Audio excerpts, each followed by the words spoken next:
Israel अकेला युद्ध लड़ रहा है, अपने दम पर अकेले ईरान को थामे हुए हैं, वरना अमेरिकी फौज को तो पता नहीं कि उनके साथ हो क्या रहा है। बिल्कुल क्लूलेस। हाँ, बस एक काम करते हैं कि जब इनके बस में कुछ नहीं होता, जब ये इरिटेट हो जाते हैं ईरान के ड्रोन और मिसाइलों के बैराज से, तो फिर अंधाधुंध बमबारी करके आ जाते हैं ईरान की। कहीं 2-4 बम यहाँ गिरा दिए, 2-4 बम फलाने शहर में गिरा दिए, 2-4 बम ढिमकाने शहर में गिरा दिए। इसके अलावा अमेरिकियों से कुछ नहीं हो रहा। और इस युद्ध की जो एकमात्र सफलता अब तक इन्हें मिली है, वो भी इजराइल की बदौलत। आयतुल्लाह खमनेई को अमेरिका ने नहीं मारा, आयतुल्लाह खमनेई को इजराइल की वायु सेना ने मारा है अपने बंकर बस्टर बम से। यानी कि अमेरिका को अब तक कुछ भी हासिल नहीं हुआ। और इसका परिणाम आप खुद अपनी स्क्रीन पर देख भी सकते हैं। यूनाइटेड अरब अमीरात के साथ साथ बाकी अरब देशों के जो लोकल लोग हैं ना, वो अब अमेरिका की आलोचना शुरू कर चुके हैं। जी हाँ, वही लोग जो युद्ध के शुरुआती 2-3 दिनों में अमेरिका की तारीफ कर रहे थे, अपने देश में महंगी महंगी गाड़ियों में अमेरिका के झंडे लहराते हुए सड़कों पर निकल रहे थे, अब वो अमेरिका की आलोचना कर रहे हैं। क्यों कर रहे हैं? खुद अपने स्क्रीन पर आप देखिए। ये सैटेलाइट इमेज है फुजरा पोर्ट की। जो लोग नहीं जानते, तो दुबई तो आप जानते ही होंगे ना, दुबई के पास ही मौजूद है यूएई का ये फुजरा पोर्ट, जहां पर यूएई का सबसे बड़ा कच्चे तेल को स्टोर करने की फैसिलिटी है। यानी कि यूएई के देश भर में जो कच्चे तेल के कुएं हैं, वहां से तेल निकालकर यहां स्टोर किया जाता है बड़े बड़े टैंकों में, और फिर यहां से शिप्स में लोड करके दुनिया भर में बेचा जाता है। इसी पर कल हमला किया ईरान ने, और आप देखिए क्या तबाही मची है। हैरानी की बात तो यह है कि कल यूएई की सरकार ने कहा था कि यहां पर तो कोई हमला नहीं हुआ, कोई एक आध ड्रोन आकर गिरा होगा जिसे हमने मारकर गिरा दिया था, उसके टुकड़े गिरे होंगे जिससे कुछ आग निकली। लेकिन सैटेलाइट इमेज झूठ नहीं बोलती, सरकारें बोलती हैं। उसका सबसे बड़ा परिणाम खुद अपनी स्क्रीन पर देख लीजिए।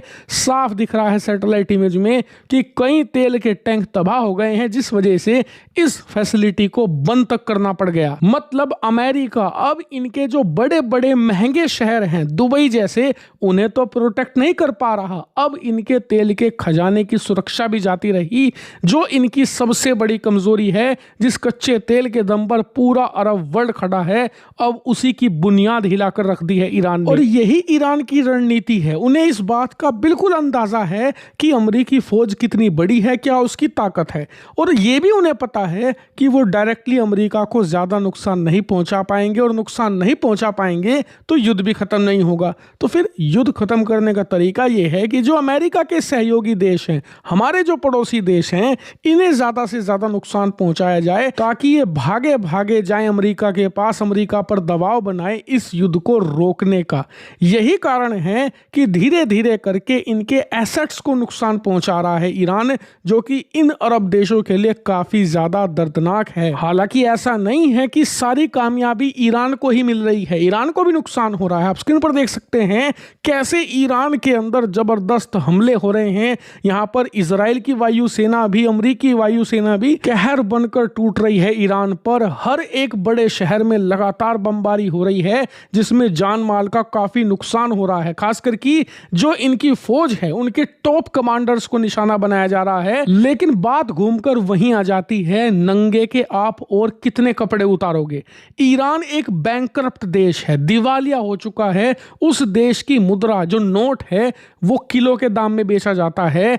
उस देश की कोई भी यहां पर ऐसा शहर नहीं है जिसे आप फाइनेंशियल सिटी कह सको, या कोई भी ऐसा एसेट नहीं है जिसे आप नुकसान पहुंचाओ तो ईरान को दर्द होगा, बिल्कुल नहीं। यही कारण है कि ईरान की आप कितनी भी अंधाधुंध बमबारी कर लें, उसे ज्यादा फर्क नहीं पड़ने वाला। आप उसकी लीडरशिप को भी मार दे तो ऑलरेडी उनका स्ट्रक्चर ऐसा है कि नया लीडर जगह लेने को तैयार खड़ा है। उन्होंने पिछले 30-35 सालों में काम ही यही किया है, एक बहुत मजबूत चेन बनाई है लीडरशिप की। और इसीलिए अमेरिका के खुद के रणनीतिकार कह रहे हैं, जो डोनाल्ड ट्रंप के समर्थक हैं, कि आप ईरान के खिलाफ ऐसे नहीं जीत सकते। अगर आपको ईरान को इस खेल में हराना है तो सिर्फ चाल बदलने से काम नहीं होगा, आपको खेल ही बदलना पड़ेगा, तब जाकर आप ईरान को घुटने टिकवा सकते हो।